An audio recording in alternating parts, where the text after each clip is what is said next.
What is a battle royale?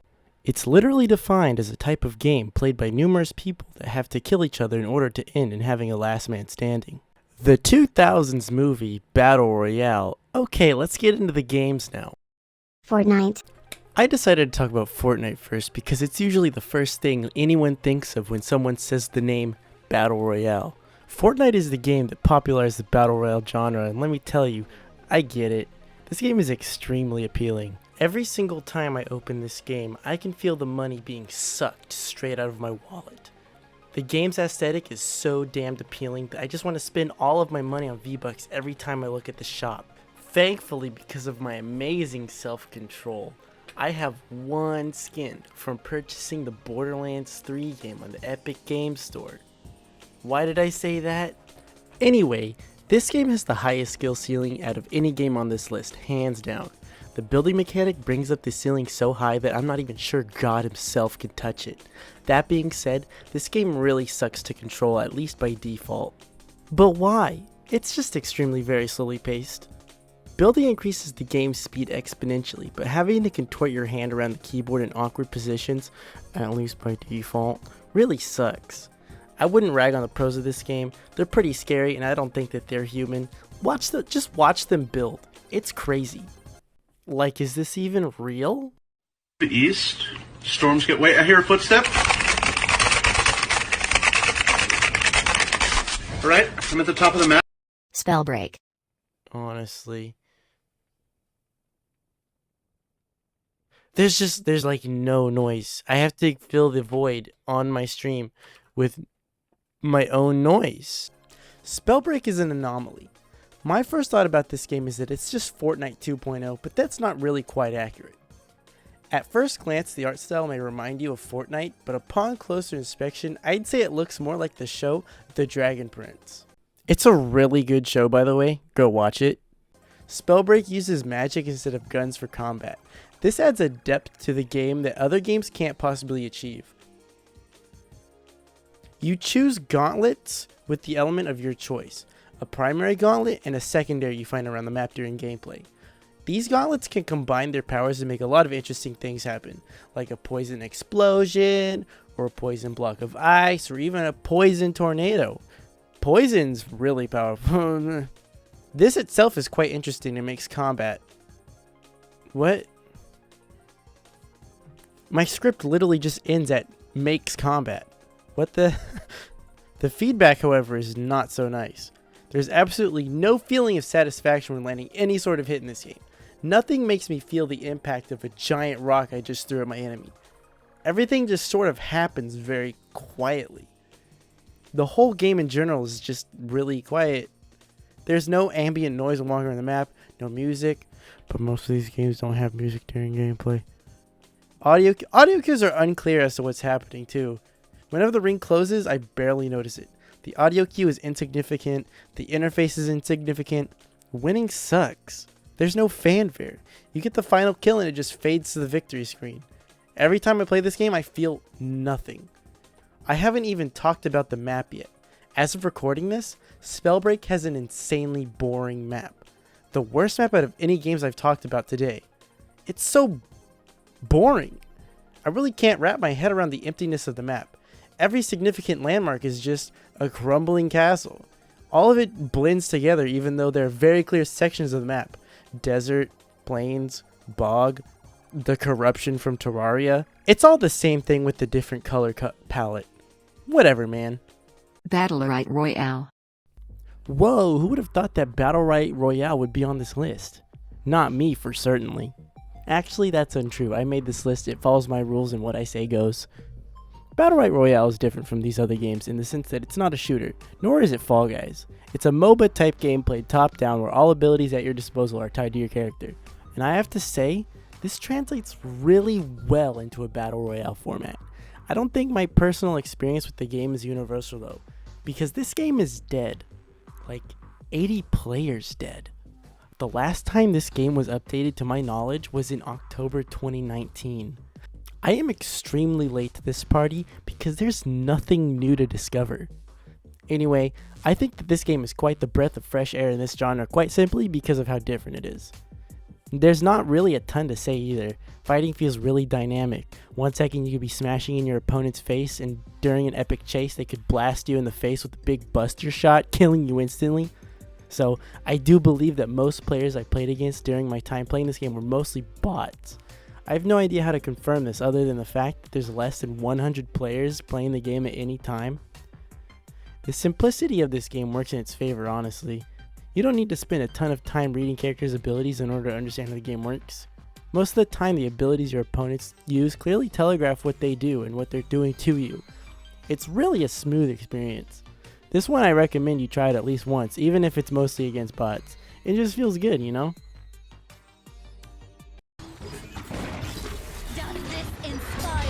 No, I died. She got me. That's a real person, looks like. Beautiful. New event. No, she went. Okay, I died to that, dude. Come on. Apex Legends. I love Apex Legends. It's the most buggy piece of trash I've ever played. But a game that was supposed to be Titanfall 3 turned into what was now the best battle royale on the market right now. It's not even an exaggeration. Have you ever played Titanfall? It's quite literally the most well-controlling shooter I've ever played in my life. Apex Legends is like a neutered version of Titanfall 2. The movement is more restricted and the guns are no longer hit scan. The game is also character based, so each character has abilities that will help out during gameplay. However, a lot of abilities are built around team play, which means playing the game solo isn't really an option. Some character abilities are taken straight from Titanfall 2, such as Pathfinder and his grapple, and Mirage with his holo pilots. He's not a pilot. But that doesn't stop your teammates from dropping solo and immediately dying on drop. This game feels amazing to play. Every gun feels extremely distinct, like the of a G7 or the of an R99. Hearing the impact of a bullet is so satisfying. Seeing the amount of damage you did appear over your target, everything you do just feels so goddamn good. The characters have charm, like the maps are huge. Kings Canyon isn't in the game anymore as of recording this, but it's all good. The game was published by EA. What? EA? Yeah, this game has really microtransactions. Like, really bad. Like, $60 for 2 skins bad.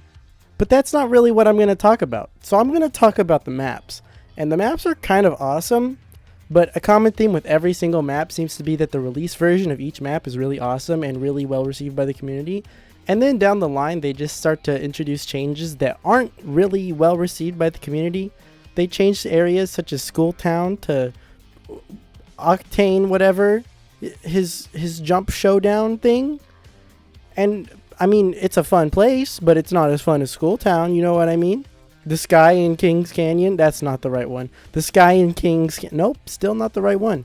The sky in World's Edge used to be blue, and now it's like an orange, but it's kind of ugly. Now I'm just dreading what's going to happen to Olympus. Minecraft survival games. Minecraft survival games is kind of the grandfather of all of these games. You know how Minecraft can pretty much be any game you want? People decided to turn the Hunger Games into its own Minecraft minigame. And I'm not going to look this up because I'm lazy, but a lot of Minecraft YouTubers popularized this type of game back in the day. In my opinion, I don't like this type of battle royale. Minecraft combat just does not feel good. That's just my opinion, though. I'm more of a builder in Minecraft, you know what I mean? A big part of my dislike is how they start. Each game starts around a cornucopia, just like in the Hunger Games. Everyone's starting in a big circle, leading to a large amount of deaths right at the very start. This leads to the rest of the map feeling super empty if you're one of those people that likes to split off at the beginning and loot.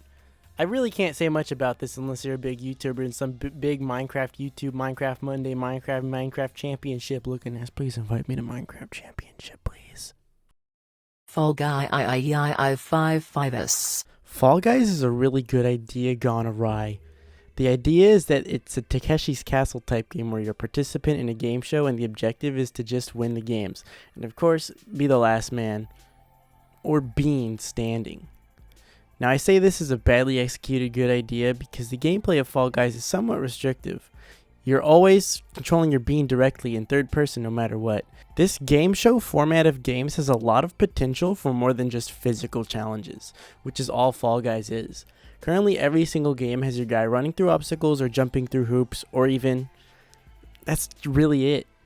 It's all just running around, maybe occasionally grabbing something with your little grabby hands. Because of this, in my opinion, the game gets really stale after playing for like 30 minutes. This game would probably benefit from playstyle changes and non-physical minigames. Seasonal updates add like 3 games and some new music. They're bangers, by the way. But those aren't quite enough to keep the game fresh. The problem isn't the content, but rather the gameplay. I will say though, more content in this game does not hurt at all. I'm not even going to mention the name situation for Steam players. That's its own huge mess. Also, it has a really cringe Twitter. Warzone. Excuse me for my slander of the prestigious Call of Duty series, but I think that Warzone is really bland. Don't get me wrong though, this game feels good and sometimes is fun to play, but there's just a certain nothingness to it, you know what I mean? I don't even really know how to describe it. The last Call of Duty game I played was Modern Warfare 2 when I was like 10 years old. I honestly have no idea what to say about this game. It's interesting, I'll give it that. Along with Apex Legends, this really is the battle royale for the older normie crowd. You know what I mean?